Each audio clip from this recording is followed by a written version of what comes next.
नमस्कार मित्रों, मैं सौरभ सिरुद्र यूट्यूब चैनल में आपका स्वागत करता हूं। आज के सुर्खियों में हम बात करेंगे कल रात्र में घटी हुई एक घटना के बारे में, जो दिल्ली के सीएम केजरीवाल जी का गिरफ्तारी कर लिया गया है ईडी के द्वारा। अब केजरीवाल जी का वह सबसे बड़ी कौन सी गलती है जो उनकी आबकारी विभाग की नीतियों में सबसे बड़ी गलती पाएगी, सबसे बड़ी कमी पाएगी, जिसके कारण उनकी गिरफ्तारी यहाँ तक संभव हुआ। इसको सबसे सटीक और सबसे आसान भाषा में बताएंगे और बताएंगे कि संविधान में वह कौन सा प्रावधान है जिसके द्वारा इनको कुछ राहत मिल सकती है या वहाँ पर राष्ट्रपति शासन लगेगा। इसको भी दोस्तों हम आपको बताएंगे। और एक चीज़ और आपको बताएंगे कि बिना मंत्रालय, बिना कोई चार्ज लिए, कैबिनेट में मुख्यमंत्री पद पर रहते हुए, बिना कोई मंत्रालय लिए हुए ईडी इनको कैसे गिरफ्तार किया और अब तक गिरफ्तारी करने में इनका जो कोई भी रिकवरी, और जो बोल रहे हैं बार बार कि कोई पैसा लिया, कोई रिकवरी आया, उसके बारे में भी जानकारी देंगे बड़ी सटीक और बड़ी यूनिक तरीके से। आपसे एक छोटी सी गुजारिश है, प्लीज़ चैनल को लाइक, कमेंट और सब्सक्राइब जरूर कर दीजिए। चलिए आपको जल्दी जल्दी मैं आपको थोड़ा सा इनके बारे में नज़र डाल लेते हैं। 2023 नवंबर 2023 से लेके अब तक ईडी ने इनको 9 बार समन भेजा गया और फिर समन से गिरफ्तारी से बचने के लिए 16 मार्च को हाई कोर्ट का रुख किया, इन्होंने याचिका दायर किया। हाई कोर्ट में जब अपनी बताया कि इन्होंने कि हम गिरफ्तारी नहीं किया जाए, हमसे पूछताछ किया जाए, इसको मामले को सुनते हुए हाई कोर्ट ने ईडी को बुलाया। ईडी को जब बुलाया तो ईडी के बारे में पूछा, इनके पास कोई क्या एविडेंस है, क्या इनको कुछ इनके बारे में क्यों समन भेजा जा रहा है। तो ईडी ने पूरे पुख्ता सबूत के साथ दिखाया और दिखाने के बाद हाई कोर्ट ने इनको यह कहकर मना कर दिया कि मैं गिरफ्तारी के लिए नहीं मना कर सकता हूं ईडी को।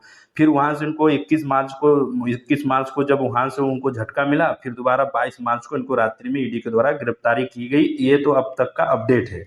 और इसके पहले सिटिंग सीएम, इसलिए मैंने आपको बता दूं कि ये सिटिंग सीएम का मतलब ये होता है कि अब तक ये सीएम बने हैं गिरफ्तारी के बाद। इसके पहले जयललिता जी, लालू प्रसाद जी और हेमंत सोरेन जी और बहुत से सीएम ऐसे हैं जो हम अपने पद को तुरंत इस्तीफा देते हैं, इन्होंने दिया नहीं। पहला भारत का ये सीएम बन चुके हैं। अब सुनिए इनके बारे में, वो कौन सी गलती किए थे आबकारी विभाग के दारू शराब की नीतियों में। 17 नवंबर 2021 में इन्होंने एक पॉलिसी लाई थी आबकारी विभाग में शराब नीति में कि अगर इनके पहले क्या नियम था दोस्तों कि 100 में 60% सरकारी और 40% प्राइवेट होता था। इन्होंने आते ही 100% पूरा प्राइवेट कर दिया और उसमें छोटे व्यापारी जैसे 8 लाख और 10 लाख का जो रिटेलर हो, जैसे बता दें आपको कि जो होलसेलर होते हैं वो 10 लाख का लाइसेंस लेते थे और जो रिटेलर हो 8 लाख का लेते थे, उनको बदल कर इन्होंने जो होलसेलर है उनका 5 करोड़ कर दिए और जो छोटे छोटे दुकान बेच के रिटेलर थे उनका 11 करोड़ कर दिए। फिर इसके बाद इनमें सर अपने राजस्व को बढ़ाने के लिए उन्होंने बताया कि हमारा ये 3500 करोड़ रुपया अपनी राज्य का राजस्व बढ़ेगा। ठीक इस घटना को लेकर उन्हीं के बीच में बैठे हुए एक चीफ सेक्रेटरी थे, उन्होंने जाकर दिल्ली के राज्यपाल को रिपोर्ट दी और बोला कि इस आबकारी विभाग नीति में ही कोई गड़बड़ी है, इनकी जांच की जाए। अब आपको बता दें कि अब दिल्ली एक केंद्र शासित राज्य है जहां राज्यपाल के अंदर ही चलता है। इस चीज को राज्यपाल जी ने देखते हुए तुरंत इसकी जांच सीबीआई और ईडी को दे दी। फिर इस खबर को सुनते ही उस समय की तत्काल जो डिप्टी सीएम थे मनीष सिसोदिया ने जुलाई 2022 में नीति को बदल दिया। बोला नहीं, अब नीति बंद कर दिया। करीब 8 महीने यह नीति चलाई गई, उनको जो प्राइवेट करके और व्यवसायियों को लाभ पहुंचाया गया।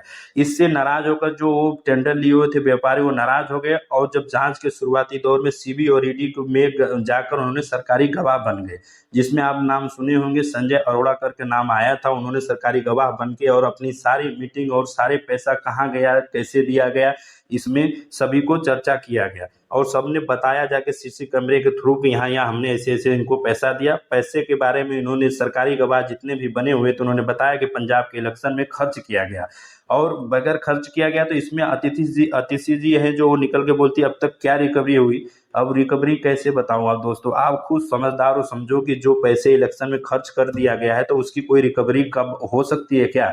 अब तो आरोप लग सकती है। जितने व्यवसायिक हैं वो करीब 8 से 9 महीने चलाए और ढेर सारा करोड़ रुपया लगा के बैठे, उनको घाटा हुआ और वो नाराज हो गए। और नाराज होने के बाद वो सरकारी गवाह बन के अब तक बैठे हुए कि इनको भी गिरफ्तार करो, हमारा पैसा ऐसे ही डूब गया है।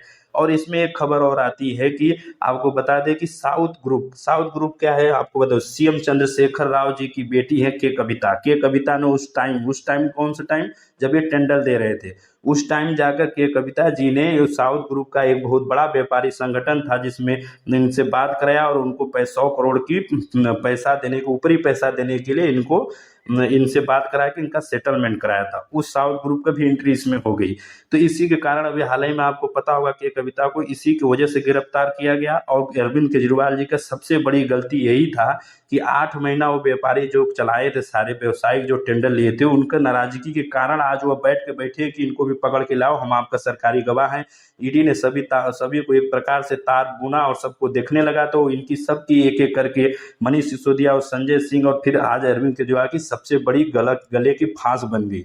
तो ये कट्टर ईमानदार की राजनीति करने वाले आज स्वयं भ्रष्टाचार के आरोप में ईडी के संबंध में न जाना और इनकी गिरफ्तारी का कारण बना। अब वो चीज आपको दोस्तों बताते हैं कि संविधान में ऐसा कोई भी प्रावधान नहीं है जिससे इनको राहत दिया जा सकती है। सिर्फ 2 व्यक्ति को संविधान के तौर पर, नियम आर्टिकल के तौर पर को प्रावधान दिया जाता है कि जब तक वो अपने पद पर हैं, जैसे हमारे देश के राष्ट्रपति और हमारे सभी राज्य में राज्यपाल को अपने पद पर जब तक बने रहते हैं उनको गिरफ्तार नहीं किया जा सकता। ये संविधान में, इसलिए संविधान की वजह से इनको आपको राहत नहीं मिलेगी। और दूसरी चीज, संविधान में एक और चीज है कि सीएम पद पर रहते हुए भी अपने कार्यभार को क्या ये देख सकते हैं, ये तो कोर्ट के ऊपर निर्धारित करता है कि कोर्ट क्या करेगा क्या नहीं करेगा। कोर्ट बताएगा कि भाई देखो, अब सीएम के तौर पर रहते बहुत से साइन, बहुत से काम करना पड़ता था जेल में रह के, ये तो बिल्कुल नहीं कर पाएंगे, ये तो आप जान लीजिए। और लास्ट में जो सबसे बड़ी बात होती है कि इनको जो अगर अपने कोई मंत्रालय नहीं लिया, मुख्यमंत्री पद पर रहते थे, तो उनको कैसे इनको ईडी ने गिरफ्तार किया गया। जैसे आपको समूह में उदाहरण के लिए समझा दूं, अगर आपके घर में 10 आदमी है, 10 आदमी से अगर आरोप लगे कि कोई व्यक्ति अगर आपके घर में चोरी किया है, तो आपके घर में जो सारे व्यक्ति को ही पूछताछ होती है, सबको बुलाया जाएगा। उसी प्रकार कैबिनेट भी होती है, कैबिनेट में जो सभी लोग सभी प्रकार के जो भी नियम और बिल पास होते हैं उसमें सबकी सहमति हुई, इसलिए केजरीवाल जी को ईडी ने गिरफ्तार किया। इसलिए अब तक का यही अपडेट है मित्रों। अगर आगे जो अपडेट सुनने में आ रहा है कि सुप्रीम कोर्ट में गए याचिकादारी की, सुप्रीम कोर्ट द्वारा उन्होंने कल रात्रि को तो नहीं सुना गया, अभी भी सुनने में नहीं आ रहा है कि इनका कोई कार्रवाई, मतलब इनके याचिका कोई सुप्रीम कोर्ट में दिया हो या उनको कोई राहत मिली। जैसे खबर आएगा मैं आपको अपडेट करूंगा। दोस्तों, यह जानकारी आपको कैसी लगी, प्लीज लाइक, कमेंट और सब्सक्राइब जरूर करिए। धन्यवाद।